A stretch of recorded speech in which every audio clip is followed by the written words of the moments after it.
Great, thanks very much. I got a couple slides there. I think we hit on the highlight of what it is we do. I want to talk a bit about some of the stuff we've learned at not only starting and building a company, but scaling it in the Canadian market, where the vast majority of our business is south of the border, but the vast majority of our people are right here in Mississauga. So let me talk a bit about what we do. For those of you who understand the healthcare information technology space, if you think about where we fit, you've got hospitals, ambulatory care. Everyone's gone to the doctors or to a clinic. We serve call it the redheaded stepchild of healthcare, long-term post-acute care market. So think nursing homes, assisted living, home care, that super sexy part of healthcare. And it's funny I say that, but when we started in the business, it was the least sexy part of healthcare. As the investment community and so many people understand there's this silver tsunami coming, this massive demographic of boomers headed this way, this segment of the market is now becoming incredibly sexy. So I'm glad I had the foresight over 20 years ago to recognize that. So let me, if you think about, many of us have loved ones in a nursing home. The numbers are roughly, there's a 2/3 chance if you've got a loved one in a nursing home anywhere in North America. We manage their patient record because we are the market leader in that market. Mostly in the long-term care, skilled nursing market, but increasingly in the assisted living and the home health market also. About 1.2 million seniors' lives is what we manage every day. So let me talk a bit about the problem that we're trying to solve in the market. And it's really driven by this enormous population trend that's heading our way. And so a lot of people go, wow, you're in a market where there's this awesome demographic. And the answer is not yet. Because about the time that people start to consume long-term and post-acute care services is when they're about 83, 84 years old. And right now, there's not a whole pile of new 82, 83, 84-year-olds. You know why? The Depression. People weren't having kids during the Depression. But in about 3, 4, 5 years, that demographic is going to go like this, increasingly. And so if you look at national health expenditure, so take it, NHE data south of the border, you take, Canadian national health expenditure data, and you look at where it's going to increase, you've got this healthcare expenditure, the blue line, it's going to increase. Nobody expects that it's not going to increase. It necessarily has to increase. But if you look at the population growth of 83-plus-year-olds, it's way, way steeper than that. And so how do you account for that? I mean, if you just say, well, we just need to spend more money on healthcare, well, here we're somewhere in the 15%. South of the border, they're approaching 1/5 of GDP is spent on healthcare. If you don't change the way you deliver healthcare, you're going to bankrupt every modern healthcare system on the planet. The bottom line is you've got to solve for that problem somehow. There isn't going to be enough. If you follow the current methodology for caring for seniors, it'll bankrupt every healthcare system in the modern world. It's technology and innovation that has to close that gap. It necessarily has to close that gap if we're going to solve for this silver tsunami. So when we wake up every day thinking about what our purpose is and what we do, we know that technology is a force multiplier, the kind of things that allow you to deliver higher quality care with lower cost, with less people. So that's the space that we're in, doing it through information technology. So that's what we wake up every day trying to do, trying to prepare the world for an aging population. How we do it is through technology. This is our market, right? We focus on skilled nursing, so traditional licensed nursing homes, senior living, so think assisted living, independent living, and then at home, so home care, private duty, and increasingly we're starting to put technology into people's homes. So that might be the easiest example that you could probably understand. We think about using technology to reduce the cost of overall health care. So you think about putting technology in someone's home so they can age in place. Imagine an 89-year-old male living on his own. You try to talk him in, hey, you need some technology in your home so you can age in place. You know what you get back? Beat it. Like, I don't need anything. I'm 89. I may be a widower. I don't need anything in my home. But then the 89-year-old has a stroke, goes to a hospital, then maybe has an 8-day stay in a skilled nursing building, and then they wind up back at home and they're on 13 meds. And here's exactly what happens. The third call to the daughter or daughter-in-law, and it's always daughters and daughters-in-laws, it's never sons, always daughters and daughters-in-law, took the wrong med, back in ER, and it's like, Dad, You got to go back. One more time, you're going to a home. Well, he doesn't need to go to a home. He just needs help with his meds. That's it. Just needs help with his meds. Simple technology. Go home with a tablet after you leave the skilled nursing building. Have something to remind you with the meds. Connect the informal caregiver, that super motivated but unskilled daughter, daughter-in-law, son, somebody 3 time zones away. They can go, wow, it's 9:30. Dad didn't take his meds. Pick up the phone. Go, Dad, take your meds or go into a home. Because Dad doesn't want to go to a home. The next time I hear someone say they want to go to a nursing home will be the very first time I hear somebody say they want that. So the ability for that person to age in place for an extended period and not have to go somewhere that could cost the system $200, $300, $400 a day with simple technologies is just one of the simple technologies that can allow people to age in place. Think about the Internet of Things, things attached to toilets, in your bed, in the walls. I know one thing for sure. If we're going to solve this problem, there are 2 things that we're going to have to do to help solve the problem created by the silver tsunami. Telehealth and remote monitoring, and the informal caregiver. Being able to do more remotely for people so they can age in place and so that we can augment the care that's delivered even in formal settings. And secondly, providing a platform that can engage those unskilled but super motivated informal caregivers that could be 2, 3 time zones away or even across the other side of town. I mean, this literally happens. Like, I don't want to check on Grandpa, and so the way I do it, I don't want to bug him, but I drive by, and if I drive by and there's 2 newspapers that are sitting on the porch, I go in and check on them. Well, there's got to be a better way than that. So I know to solve that silver tsunami, 2 things: telehealth, remote monitoring, and engaging the informal caregiver. That's sort of just a look at some of the stuff that we do. So like the 2 minutes I have left, and maybe I'll just leave this up here. I've given this talk a couple of times. We, scaled from a, 1-person operation to we're just, just shy of 1,500 people today. We hired 660 people in the last 2.5 years. And we're continuing to hire. So we've scaled from, very small. You think about it, right? 2,000 we start. Hey, what are you guys doing? We're trying to raise money. We're putting healthcare records on the internet. Can you give us some money? Well, everyone just went through the dot-com boom. There was no money. SaaS wasn't even a term. Nobody called it cloud. We just called it gem. Everybody on one set of servers delivered over the internet. So it was really, really tough for us to raise money. So we had to sort of bootstrap for a long time, from a very, very small shop to becoming a really kind of a mid-sized company today. And I sort of wrote down what are the things I learned over the last 20 years scaling up a business in Canada, a technology business, and specifically a healthcare technology business. And there's sort of 13 things I hit in here, and I can touch on them really, really briefly, and if there's any questions, I'm happy to drill into any of them.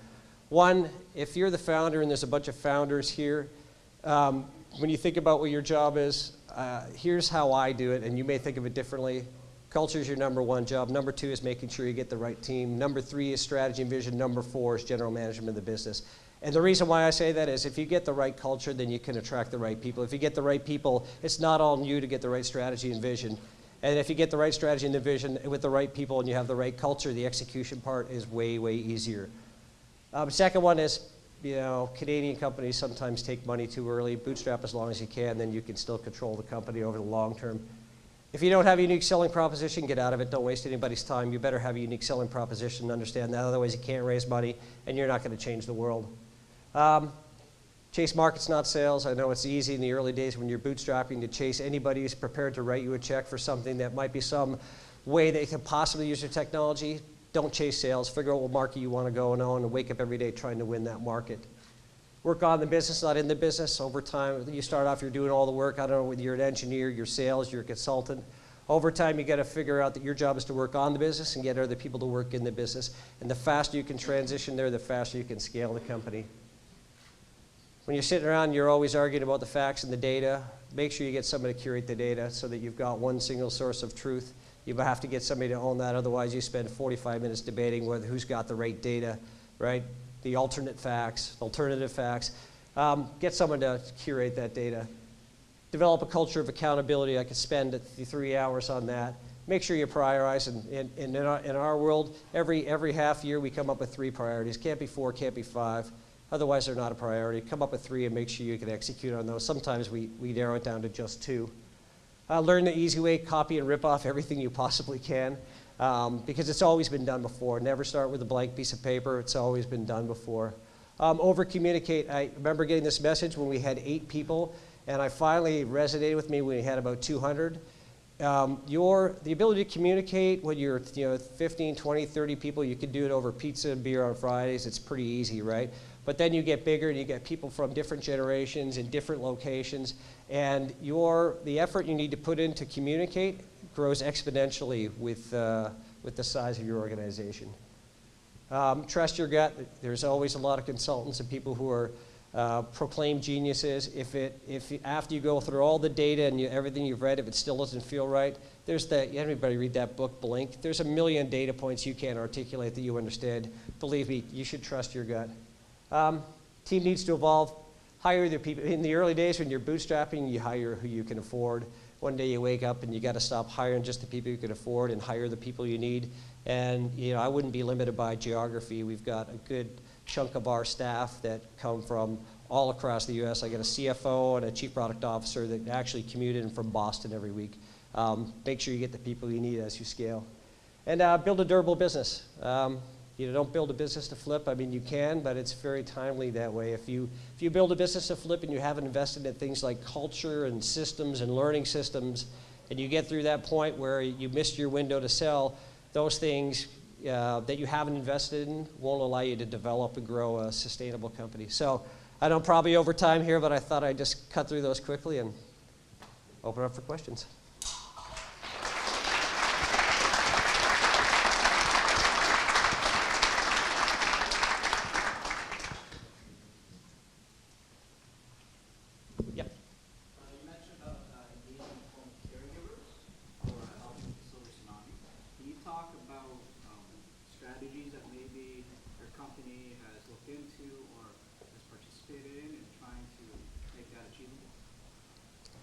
Yeah, so one of the things we have technology it's a tablet-based technology you can take into people's homes.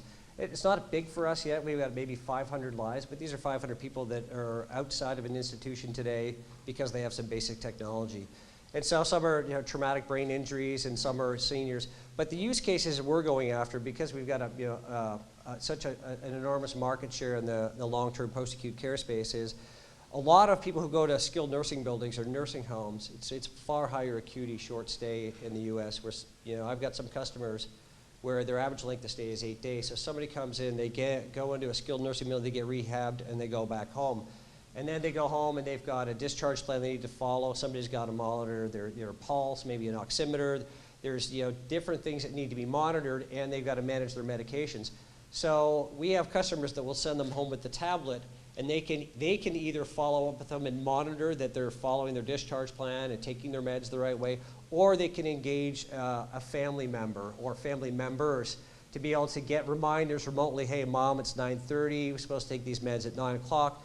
So that simple technology we're putting in there. The other use case for us is for home care agencies where they have somebody that might be only coming in a few hours a week. The ability for them to leave the device behind to allow that senior to care for themselves, and they can remote monitor and manage the care for that patient. And then the third one we'll look at is when people move into, say, an assisted living building, not all of the care is provided by a formal caregiver. If you can augment that care with a family caregiver, you can bring the costs down, get them more engaged, and allow them to not have to transition to a higher level of acuity. For example, keep them out of a nursing home and keep them in more of a hospitality model for longer. That's the use cases we're working on. Just looking at the gap of the silver tsunami coming and everything you talked about is care like after someone's been sick, after they've got medication, but nothing, I guess there's an even bigger gap getting back to prevention and preventative care. Yeah. And getting to these people now to prevent what's going to happen in 5 or 10 years. And I imagine if someone's so stubborn in taking medicine, getting someone to follow a fitness plan or a nutrition plan, can you just speak to, I guess, where that challenge is or that bigger challenge with this aging population, especially because they're not as mobile savvy and tech savvy? Yeah, I mean, I'll be honest. We sort of take over after the holy shit moment, right? I mean, the holy shit moment is dad's got to move into a home, or somebody just had a stroke, or they had to some event, some life-changing event that got them connected with the long-term post-acute care system. we really don't spend any time in advance of that dealing with wellness and prevention. It's not really our space. Yeah. Can you talk a little bit about accountability culture as you grow?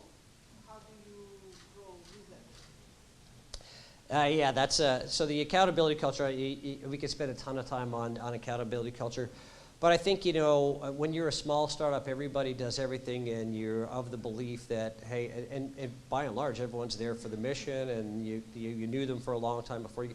But there comes a time where and you see this happen. You get to a size where people never really had to be in a position to hold people accountable, and you have to recognize there actually is an org chart, and you have to hold people accountable for what they do. And that really starts at the top, starts with the founder. And if the founder's not holding their people accountable, then they're not holding the people below them accountable. And I think it cascades down there. So I think it has to start at the top, and if you can get it starting at the top and have it cascade down, it solves a huge problem, because it was an issue for us, because my brother was a CTO.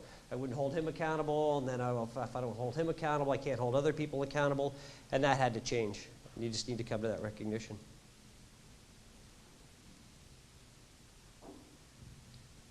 Any other questions? Great. Yeah. Last question, just a comment. Your 13 points are one of the best business books on how to grow a startup that I've seen in a long time, so congratulations on that. I'm looking forward to your book tour. Thanks. Appreciate it. If you connect with me on LinkedIn, most of these I've written an article on for whatever it might be worth. And I will give you this caveat. We may have been successful in spite of this, not because of this. So, thank you. Thanks, Mike.